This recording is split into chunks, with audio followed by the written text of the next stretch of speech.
मैं डॉक्टर पुरुषोत्तम मीणा इस संगठन के प्रवक्ता की हैसियत से बोल रहा हूँ। देखिए, एक समझने वाली बात यह है कि जब से अंग्रेजों ने जनगणना की शुरुआत करवाई तब से कभी भी भारत के आदिवासी को हिंदू धर्म के अंदर जनगणना नहीं की गई। आज़ादी के बाद हम लोगों को ज़बरदस्ती हिंदू धर्म के अंदर शामिल कर लिया गया। हमारा सेपरेट कॉलम होता था आदिवासी का, उसको मनमाने तरीके से समाप्त कर दिया गया। एक लाइन में कहें तो हमारी इतनी सी मांग है कि आज़ादी से पहले जिस कोड में, जिस धर्म में हमारी गणना की जा रही थी, उसी कोड के अंदर रीस्टोर कर दिया जाए जी। और ये कहते हैं कि कभी आपको एमिनेट्स गिना गया, कभी ट्राइबल गिना गया, कभी एबोरिजिनल गिना गया, कभी एबोरजाइन मिला गया। हमारा सीधा और साफ तरीका है कि मोस्ट ऑफ टाइम्स अंग्रेजों ने जिस भी कॉलम में, जिस भी नाम से हमारी जनगणना की जाती थी, वो ही रीस्टोर कर दिया जाए।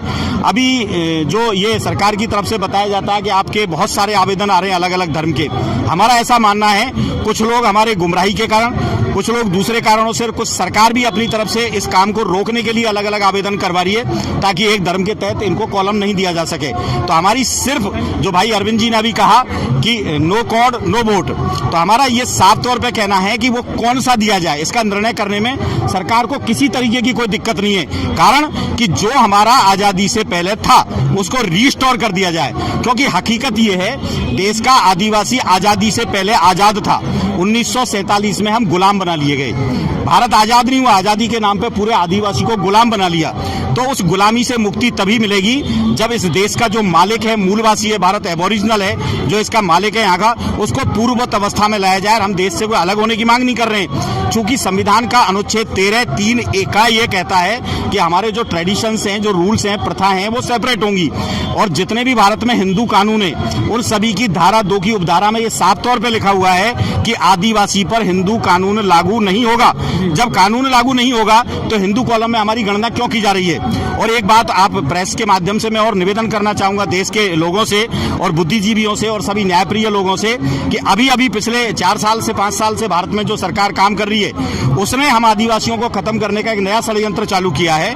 हमारे बच्चे नौकरियों में जब आवेदन करते थे तो एक धर्म का कॉलम होता था, सारे धर्म के अलावा हम लोगों के लिए अदर्स का कॉलम होता था, तो वो अदर्स का कॉलम ही समाप्त कर दिया है ऑनलाइन के अंदर। और प्रॉब्लम ये आ रही है कि अदर्स के कॉलम को जब तक आप फिलअप नहीं करोगे तब तक आगे की इंफॉर्मेशन उसमें भर नहीं सकते हो। तो होता क्या है, मान लीजिए 50 जगह निकली है नौकरी की, उससे 5 लाख बच्चे आवेदन करते हैं और 5 लाख से हिंदू टिक करना मजबूरी करवा दी गई है। तो हमें हमारे साथ षड्यंत्र रच करके जबरदस्ती हिंदू बनाने का प्रयास किया जा रहा है। मैं समझता हूं देश के लोगों तक ये बात पहुंचनी चाहिए। और फिर कहते हैं देश में नक्सलवाद पनपता है, नक्सलवाद कुछ नहीं है। अधिकारों का हनन करोगे तो फिर बोलना पड़ेगा। हमारा साफ कहना है, बोलोगे नहीं तो कोई सुनेगा कैसे, लड़ोगे नहीं तो जीतोगे कैसे? इसलिए हम इसी पे बात कर रहे हैं। इंसाफ है हमारा मकसद, साफ, सभी के साथ इंसाफ। क्या हमें इंसाफ पाने का हक नहीं है इस देश के अंदर? हम इस देश के मूल मालिक हैं, मूलवासी हैं, एबोरिजिनल हैं, तो पहला आगे इस देश के जल जमीन जंगल पे हमारा है। तो व्यवस्थाएं हमारे हिसाब से होनी चाहिए। जब इस देश का संविधान ये कहता है कि आदिवासियों के कस्टम्स ही सब कुछ होंगे, रीति रिवाज ही सब कुछ होंगे, तो आप जबरदस्ती अपने कानून हमारे ऊपर क्यों थोप रहे हो? इसलिए हमारी ये मांग है कि हमारा सब कुछ रीस्टोर किया जाए। 5वीं और 6ठी अनुसूची में भी ये व्यवस्थाएं हैं कि किसी तरीके का हस्तक्षेप भारत सरकार का नहीं होगा, लेकिन भारत सरकार खुल्लम खुल्ला संविधान का उल्लंघन करते हुए अपने खुद के मनमाने आदेश लागू कर रही है। तो कुल मिलाकर बात यह है कि आजादी से पहले जो स्थिति थी हमारी वो रीस्टोर की जाए। धन्यवाद आप सभी का।